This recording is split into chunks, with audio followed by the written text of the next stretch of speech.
Hello my friends and welcome, my name is Dennis and this is the latest update from Ukraine. Let's go to the news and events first, and after that we're gonna go to the military map. This is the railroad bridge. It is located near to Rubizhne, I think in Kharkiv Oblast. Actually we have two Rubizhne villages, one near to Severodonetsk and other one near to the Kharkiv.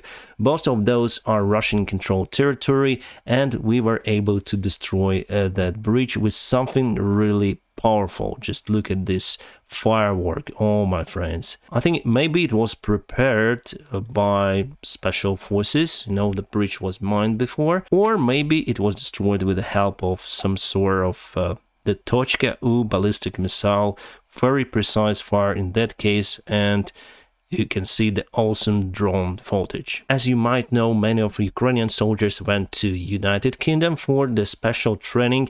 It is promised that around 100,000 Ukrainian troops will go to the through the special training, how to use British-made armored vehicles, not only, and tactics and other stuff. Actually, we are in a state of war since 2014, then Russia occupied Crimea first, so we know many of the things already, and still we need some training how to use Western-made armored vehicles and tanks. Well, I don't see tanks over here, my friends, but some of the countries gave Ukraine tanks, and also German-made tanks. Spain agreed to send to Ukraine 10 of the Leopard tanks. Those are 2A4 modifications, and together with 20 BTRs M113s. Awesome. The self-proclaimed leader of Belarus said that Western countries are ready to attack Russia. Very strange statements from this guy. He's living in some kind of parallel reality together with Putin. And so far, do we expect the Belarus attack on Ukraine?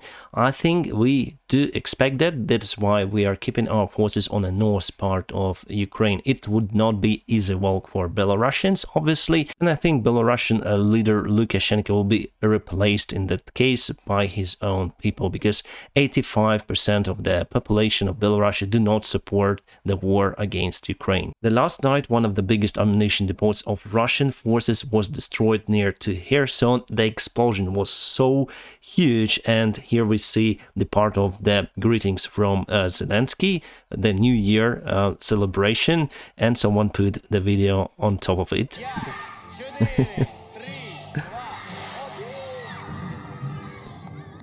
And that's the explosion. Looks like firework, and as we know, many of the rockets were destroyed that are used for Grad, Smerch and Uragan artillery systems, and not only, my friends, and firework is great. The big explosion was not in Kherson, but not far away in Nova Kakhovka. So this is the river dam. I hope you can see something. And this is the thermal camera that is used on NASA satellites. As you can see, everything is white here. Means explosion. This is the south part of Ukraine and Romania, and here you can see some of the dots. Those are the transponders of the ships that are waiting for permission to go to Ukrainian ports. From the information we got, 8 ships went to Ukrainian ports and got the food supplies. That's the good news. Together with Turkey, Ukraine and United Nations, we tried to unblock our ports, and so far I can see that partially it is successful. It was possible because we actually eliminate Russian forces on the Snake Island. I think the Snake Island is somewhere here on the right side. Interesting news here. One of the ISIS leaders was killed in Syria with the help of United States Air Forces. As you can see, that region is also hot, and Turkey is gonna send more forces to the northern part of Syria, and Russia also got their interest in the region, and they may try also increase their group. However, they use most part of their forces here in Ukraine. And here we have the satellite image. 2 of the hangars, ammunition depots of Russian forces were destroyed by the HIMARS. That's after, so one hangar just disappeared and the other one partially damaged. Here, before and after. Kind of the controversial news. Actually, my friends, I don't like it, to be honest with you. It's about Ukrainian women. Since the 1st of October, they need to go for the military accounting. Well, obviously, it depends on their profession they're doing, but in general I don't like. I think women should have the right not to go to army. And for now we have some of the rumors, however, speaking by some of the official persons, saying that women should have special permission to leave Ukraine in that case. Well, honestly, in that case, I'll send my wife and my daughter away from Ukraine, because I don't want my daughter to be just alone, because maybe I'll go to military, who knows, and my wife, so who will take care about my daughter. The information from the White House: Iran is preparing to supply Russia with drones. Very interesting, because as for me, Russian army should be such a huge machine that it should supply Iran with drones. In this case, we see the opposite movement, and I can state that Russia is in lack of military drones. Alright, and now let's go to the military map, my friends. Let's start from the northern part and little by little go across the front lines clockwise. The situation in Kharkiv region is more or less calm. However, Kharkiv is under constant shells by Russian artillery systems, and Rubizhna that we were talking about today, Rubizhna I think is here, and this kind of bridge was destroyed by probably Ukrainian forces, who know, because Russia actually got this part under their control, and probably they could provide some of the supplies to the forces near to Varvarivka, Ternava, and reinforce them for the further attacks. So here the area is more or less not moving. However, if we go to the fire detection, well, nothing is there for today.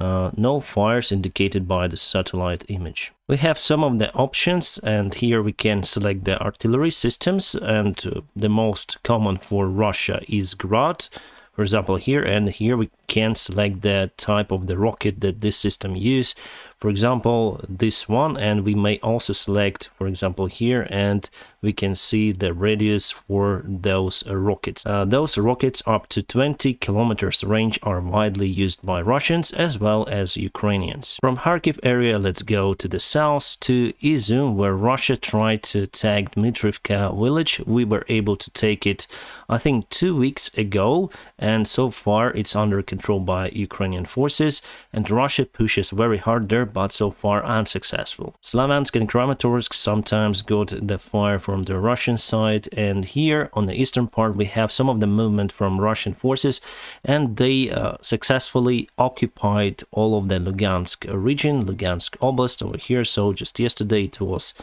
like that, part of the Lugansk Oblast was under Ukrainian control, and now they took Verkhnokamensk, officially declaring that self-proclaimed LNR Lugansk Republic is freed by Russian forces. However, they continue to struggle, my friends, because with every kilometer they take, they lose many soldiers and lots of armored vehicles and tanks, and not only their army just need to be redesigned, regrouped, or they need to send lots of reinforcements for that. They also tried to push to Bakhmut, but so far unsuccessfully as well.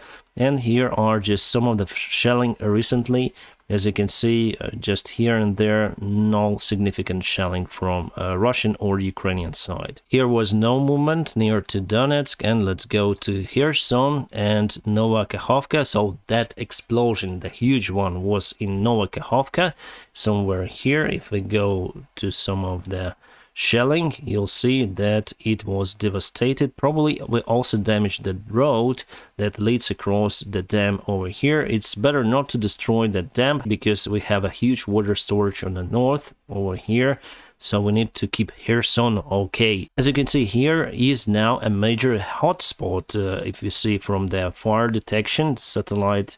And here and there we can see some of the spots of fire on Russian controlled territory and Ukrainian controlled territory. Clearly, Ukrainian forces are concentrating their efforts on the south part of Ukraine. About the Mykolaiv, well, the city was under attack by Russians. Recently, it got around 20 shells from the artillery system. However, you cannot see the fire.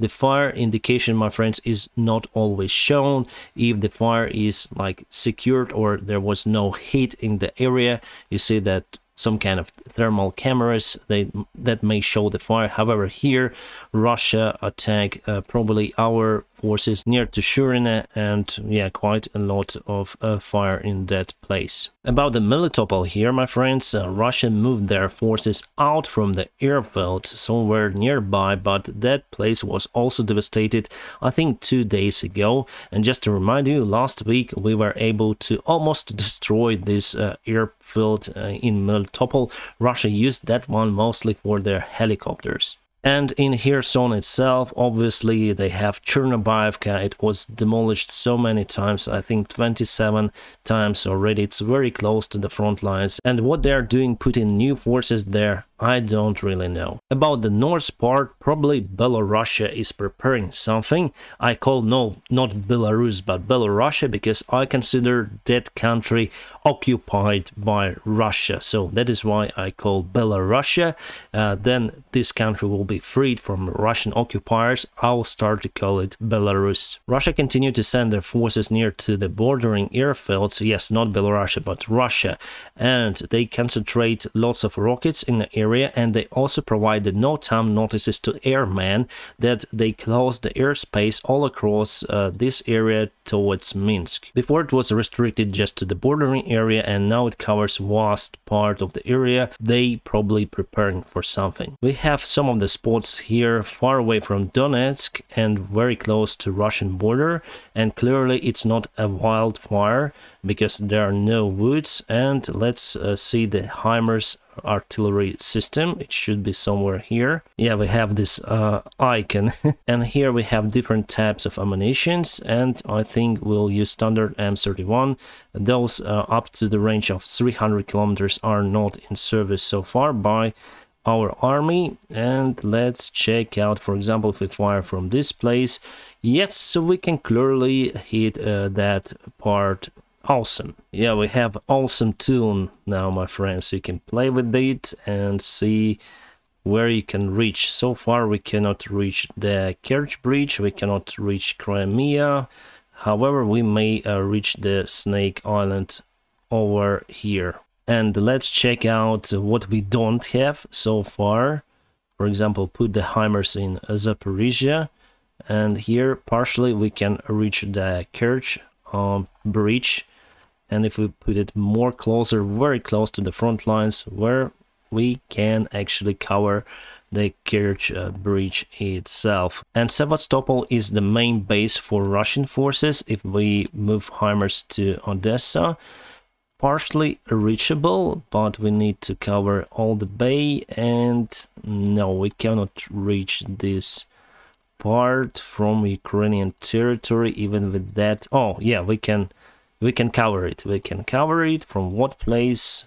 I think near to Rubakivka. Yes, awesome that we can reach even the main Russian Navy marine base in Sevastopol. There were some of the rumors whether Ukraine can get this rocket or not, but hopefully one day we're gonna get them in our armed forces, because we really need to destroy the supply lines for Russians.